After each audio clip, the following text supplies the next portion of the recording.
ఇంకోటి ఈ మధ్యకాలంలో ఎక్కువ ప్లాస్టిక్ వాడతాం. ప్లాస్టిక్ కవర్లు కానీ, వాటర్ బాటిల్స్ కానీ, అట్ట ముక్కలు కానీ, తర్వాత పలిగిపోనటువంటి గాజు సీసాలు కానీ ఇటువంటి మధ్యకాలంలో మనం యూజ్ చేస్తాం. ముఖ్యంగా మన దగ్గర ఈ రెడ్ కలర్ అనగానే డేంజర్.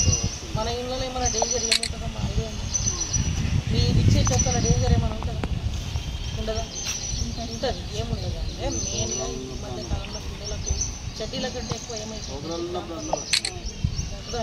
ఈ డైపర్లు ఏవైతే ఉన్నాయో ఈ డైపర్లు వాడి ఏం చేస్తారంటే ప్లాస్టిక్ వల్లనో ఈ తడి చెత్తను పొడి చెత్తను కంటికి పడేస్తే అది చాలా డేంజర్. డైపర్ కానీ దాని తర్వాత